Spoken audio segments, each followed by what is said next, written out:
Live. No, everybody. Oh, I see 4 people already there. You must have been waiting for me. All right, first, I just need to know, can you give me a little thumbs up if you can actually hear my voice there on YouTube? Can you hear me okay? I'm not sure if the volume is going. I just want to make sure.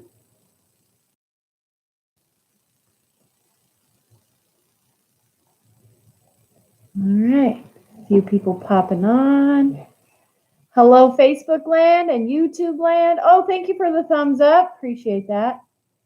You know, my granddaughter always watches YouTube, you guys, and all I see is them going, put a thumbs up, subscribe below.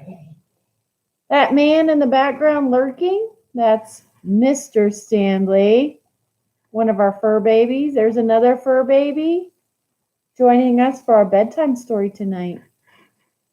That's right. It's gonna be great. So if you were here last night, you know that I really messed up. So I've spent the last half hour practicing so that I wouldn't get this one wrong. So I'm glad we have 2 nights. All right. I see people watching everywhere. So I'm going to give it about 1 more minute just to make sure. Did you see his funny face? Mine? Yes. Do you want to say hi to everybody? Hello. So we're at home tonight. That big guy right there. Hold on, let me turn Facebook land. Oh, that guy right there, that's Mr. Zeus. And then the brown one, that's my Molly girl. You see her? I gotta turn this one. Molly. There she is. And then we got Buttercup. And of course, they're getting ready to go crazy. Hold on. Dad's gonna take care of them. Go outside, pups. Go outside. Go outside. All right, everybody, here we go. So the book that I'm going to read tonight, I think you're really going to enjoy. And my job is to try not to laugh too hard. Buttercup, do you want to sit with me? And no. Apparently, I'm chopped liver tonight. All right, so what we got here, this is so funny. This book is called 3 Hens and a Peacock. Hey, this is what happens when we go live. Hold on. Hey, you gotta close the door and be blinded. Okay, so we're gonna listen to 3 Hens and a Peacock. And you guys, the funny thing about this book is the back. Chicken bums. That made me laugh. This is actually an award-winning book. I think you're going to enjoy it a lot. And anytime that you read books live, online, or if you ever record them, you have to get permission from the publisher. So I'd like to give a big shout out here to Peachtree, and they are the publisher of this book here. They actually gave us permission to use this all the way through however long we're in our COVID pandemic, and we can keep our video up. So I thought that was very nice. All right, so here we go. I think you guys are going to like this. 3 Hens and a Peacock by Lester Laminack, illustrated by Henry Cole. Things were quiet on the Tuckers' farm. The cows chewed their cud. The hens clucked and pecked and laid their eggs. The old hound stretched out on the porch, watching and listening. Once in a while, someone would stop to buy tomatoes or corn, perhaps a quart of milk. Nothing unusual happened there until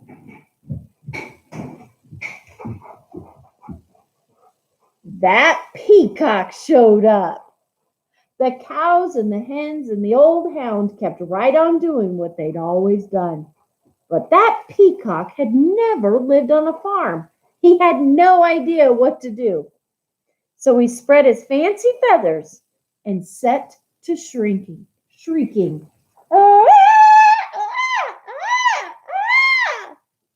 Eventually, the peacock wandered down to the road. When cars whizzed by, he shook his feather and cried out in his loudest voice. Of course, folks stopped for a closer look.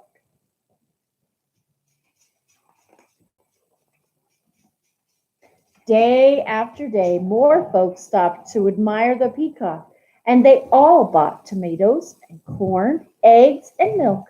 Business on the Tuckers' farm was booming. Everyone seemed happy to have visitors stopping by. Can you see what's happening right there?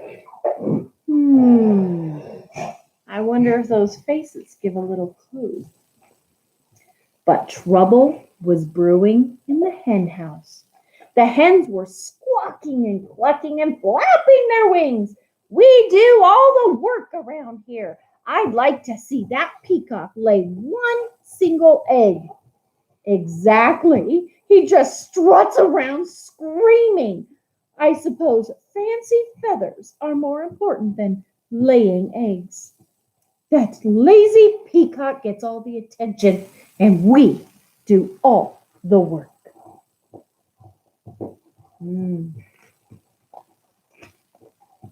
The peacock had heard every word.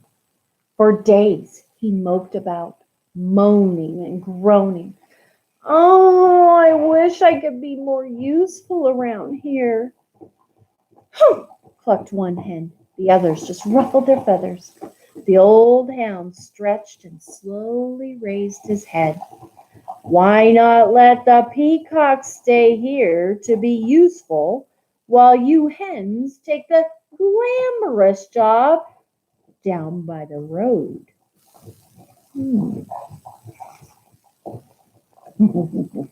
I love these illustrations. The three hens began clucking to one another. What a wonderful plan! Yes, it's a fabulous idea. Oh, ladies, we simply must fancy up our feathers tonight. And nothing but our brightest beads and bangles and bows. We'll stop traffic for sure, while you girls know I can strut with the best of them. The peacock perked up. Let's do it, he declared. Tomorrow I'll stay here, sit on a nest, and cluck.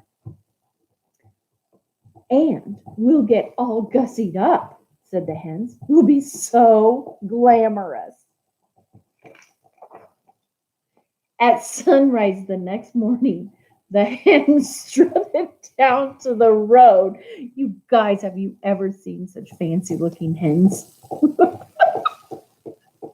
Oh my gosh. The peacock marched right to the hen house and poked his head inside. The hens flocked by the road, waiting for a car. When they saw one approaching, they clucked and squawked and flapped their wings in a flurry of feathers. But every car whizzed right on by. The peacock sucked in his tummy and wiggled from left to right, trying to squeeze through the tiny hen house door. His front half was in, his back half was out.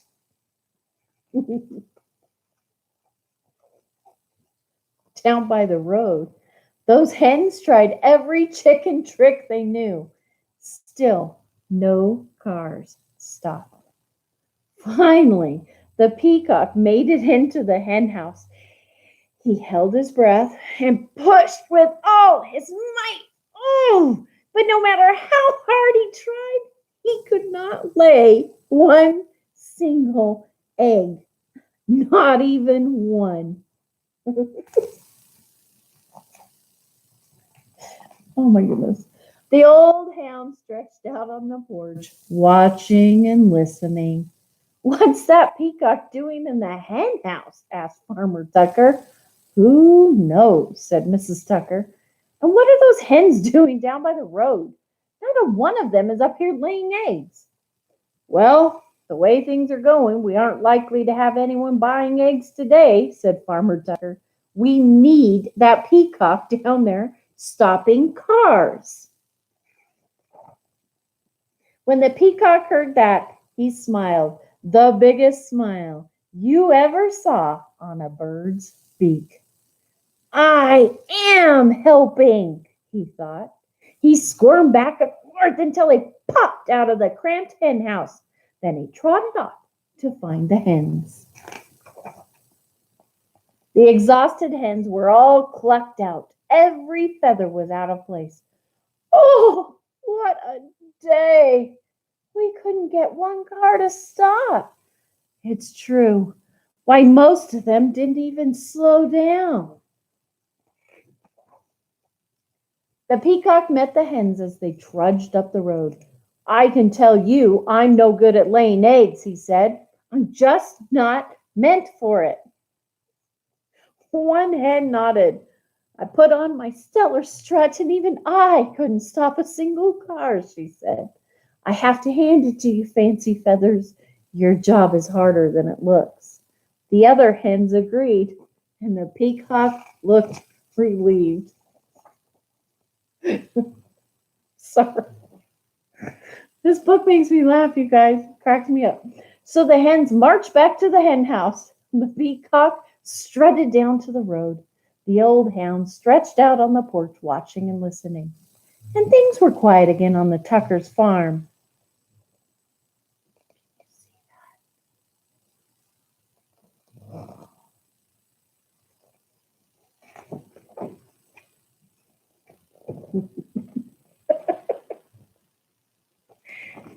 The end.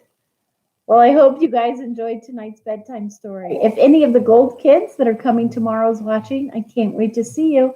Don't forget, kindergartners, I'm wearing the paw print mask, so you'll be able to see me. And those of you that are coming back to Hubbard, can't wait to see you again in the morning. And for those of you on the blue schedule that were there today, I hope you had an awesome day. I hope you're getting ready to crawl into bed. I know I am. You guys have a wonderful night. Thanks for stopping in, and I'm glad tonight seemed to work a lot better. Have a wonderful evening.